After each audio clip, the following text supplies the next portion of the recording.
ಮುತ್ತತಿಯ ಕಾವೇರಿ ನದಿಯಲ್ಲಿ ಐವರು ಜಲಸಮಾಧಿ ಪ್ರಕರಣಕ್ಕೆ ಸಂಬಂಧಪಟ್ಟಂತೆ ಮಂಡ್ಯದ ವಿಮ್ಸ್ ಶವಾಗಾರದಲ್ಲಿ ಮರಣೋತ್ತರ ಪರೀಕ್ಷೆ ಈಗ ನಡೆಸಲಾಗ್ತಾ ಇದೆ.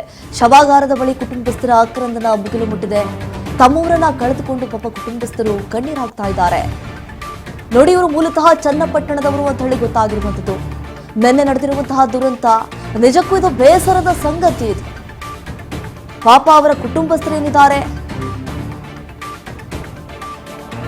ಅವರ ಆಕ್ರಂದನ ಎಷ್ಟರ ಮಟ್ಟಿಗೆ ಮುಗಿಲು ಮುಟ್ಟಿದೆ ಅಂತಂದ್ರೆ ಆ ಪಾಪ ಕಳೆದುಕೊಂಡಿರುವಂತಹ ನೋವು ತಡ್ಕೊಳಕ್ಕಾಗ್ತಾ ಇಲ್ಲ. ಈಗ ಆಸ್ಪತ್ರೆ ಹತ್ರ ಧಾವಿಸಿದ್ದಾರೆ. ಮುತ್ತತಿಯ ಕಾವೇರಿ ನದಿಯಲ್ಲಿ ಐವರು ಜಲಸಮಾಧಿ ಪ್ರಕರಣಕ್ಕೆ ಸಂಬಂಧಪಟ್ಟಂತೆ ಈ ರೀತಿಯಾದಂತಹ ಘಟನೆಗಳು ಮೇಲಿಂದ ಮೇಲೆ ಮರುಕಳಿಸ್ತಾ ಇದ್ರು ಕೂಡ ನಮ್ಮ ಜನರು ಎಚ್ಚೆತ್ತುಕೊಳ್ಳೋದಿಲ್ಲ. ಈ ಮೋಜು ಮಸ್ತಿ ಮಾಡೋದಕ್ಕೆ ಹೋಗ್ತಾರೆ.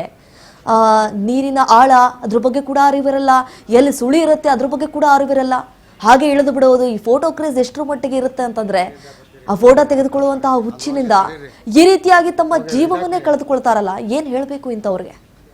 ಅವ್ರ ಮನೆಯಲ್ಲಿ ಅವರ ಕುಟುಂಬಸ್ಥರು ಕಾಯ್ತಾ ಇರ್ತಾರೆ. ಅದು ಅಪಾಯದ ಜಾಗ ಅಂತ ಹೇಳಿ ಎಲ್ರಿಗೂ ಕೂಡ ಗೊತ್ತಿದೆ.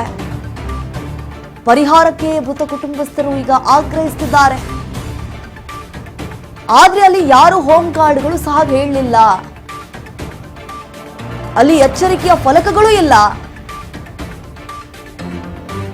ನೀರಿಗೆ ಇಳಿಯದಂತೆ ಅಲ್ಲಿವರು ಹೇಳಬೇಕಾಗಿತ್ತು, ಎಚ್ಚರಿಸಬೇಕಾಗಿತ್ತು. ಅಲ್ಲಿ ಮುಂದೆ ಈ ರೀತಿ ಸಾವು ನೋವು ಆಗದಂತೆ ನೋಡ್ಕೊಳ್ಬೇಕು. ಈಗ ಮೃತರ ಕುಟುಂಬಕ್ಕೆ ಸೂಕ್ತ ಪರಿಹಾರವನ್ನ ಒದಗಿಸಬೇಕಾಗುತ್ತೆ. ಎಲ್ಲಿ ನೋಡಿ, ಈಗ ಪ್ರತಿಯೊಂದು ಈ ಕೆರೆಗಳಾಗಿರ್ಬೋದು, ಈ ಪಾರ್ಕ್ಗಳಾಗಿರ್ಬೋದು, ಅಲ್ಲಿ ಈ ಹೋಮ್ ಗಾರ್ಡ್ಗಳನ್ನ ಕೂಡ ಅಲ್ಲಿ ನೇಮಕ ಮಾಡಿರ್ತಾರೆ. ಅಂಥದ್ರಲ್ಲಿ ಹೇಳಿ ಕೇಳಿ ಇದು ಪ್ರವಾಸಿ ತಾಣ, ಸಾಕಷ್ಟು ಜನರು ಬರ್ತಾ ಇರ್ತಾರೆ. ಜಿಲ್ಲಾಡಳಿತ ಕೂಡ ಇದ್ರ ಬಗ್ಗೆ ಎಚ್ಚೆತ್ತುಕೊಳ್ಬೇಕಾಗಿತ್ತು. ಹೋಮ್ ಗಾರ್ಡ್ಗಳನ್ನ ಅಲ್ಲಿ ನಿಯೋಜನೆ ಮಾಡಬೇಕಾಗಿತ್ತು. ಅದೇ ಬಿದ್ದೋದ್ರಲ್ಲ, ಅವಾಗ ನಮ್ಮ ಫ್ರೆಂಡ್ ಕಾರ್ ಡ್ರೈವರು ಎಳಕ್ಕೆ ಹೋದ್ರು. ಎಳಕ್ಕೆ ಹೋದಾಗ ಹಿಂದೆ ನಾನು ಮುಳುಗ್ಬಿಟ್ಟಿದ್ದೆ. ಆಮೇಲೆ ಯಾರ ಬಂದು ಹೇಳಿದ್ರು, ನಾನು ಬದುಕೊಂಡು ಇದ್ದವರೆಲ್ಲನೂ ಎಳಕ್ಕೆ ಹಾಕ್ಬೋದು. ಫಸ್ಟ್ ಯಾರು ಮುಳುಗ್ತಾ ಇದ್ರು? ನಮ್ಮ ಅಕ್ಕ, ಚಿಕ್ಕಕ್ಕ. ಅದೇ ಬಿದ್ದೋದ್ರಲ್ಲ, ಅವಾಗ ನಮ್ಮ ಫ್ರೆಂಡ್ ಕಾರ್ ಡ್ರೈವರು ಎಳಕ್ಕೆ ಹೋದ್ರು. ಎಳಕ್ಕೆ ಹೋದಾಗ ಹಿಂದೆ ನಾನು ಮುಳುಗ್ಬಿಟ್ಟಿದ್ದೆ. ಆಮೇಲೆ ಯಾರ ಬಂದು ಹೇಳಿದ್ರು, ನಾನು ಬದುಕೊಂಡು ಇದ್ದವರೆಲ್ಲನೂ ಎಳಕ್ಕೆ ಹಾಕ್ಬೋದು. ಫಸ್ಟ್ ಯಾರು ಮುಳುಗ್ತಾ ಇದ್ರು? ನಮ್ಮ ಅಕ್ಕ, ಚಿಕ್ಕಕ್ಕ. ಅದೇ ಬಿದ್ದೋದ್ರಲ್ಲ, ಅವಾಗ ನಮ್ಮ ಫ್ರೆಂಡ್ ಕಾರ್ ಡ್ರೈವರು ಎಳಕ್ಕೆ ಹೋದ್ರು.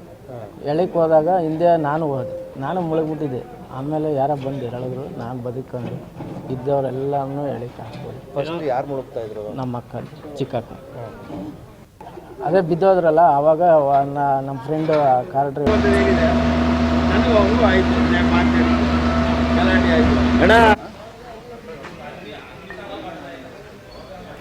ನೋಡಿ, ಮಂಡ್ಯದ ವಿಮ್ಸ್ ಶವಾಗಾರದಲ್ಲಿ ಈಗಾಗಲೇ ಮರಣೋತ್ತರ ಪರೀಕ್ಷೆ ಕೂಡ ಆರಂಭಗೊಂಡಿದೆ. ಮತ್ತೊಂದು ಕಡೆ ಅವರ ಕುಟುಂಬಸ್ಥರು ಸಾಕಷ್ಟು ನೋವನ್ನ ತೋಡ್ಕೊಳ್ತಿದ್ದಾರೆ. ಇದಕ್ಕೆ ಸೂಕ್ತವಾದಂತಹ ಪರಿಹಾರವನ್ನು ಕೊಡಿಸಬೇಕಾಗುತ್ತೆ. ಯಾಕಂತಂದ್ರೆ ಅವರು ಪ್ರವಾಸಿ ತಾಣ ಅನ್ನೋ ಕಾರಣಕ್ಕಾಗಿ ಅಲ್ಲಿ ಹೋಗಿದ್ರು ನೋಡೋದಕ್ಕೆ, ಏಕಾಏಕಿಯಾಗಿ ಕಾಲು ಜಾರಿ ಈ ರೀತಿಯಾಗಿ ತಮ್ಮ ಜೀವವನ್ನ ಈಗ ಕಳೆದುಕೊಂಡು ಬಿಟ್ಟಿದ್ದಾರೆ.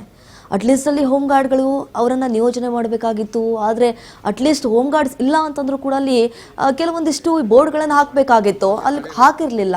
ಅದೇ ಈಗ ಸಾವಿಗೆ ಕಾರಣ ಆಗಿದೆ ಅಂತ ಹೇಳಿ ಅವರ ಕುಟುಂಬಸ್ಥರು ಆರೋಪ ಮಾಡ್ತಾ ಇದ್ದಾರೆ.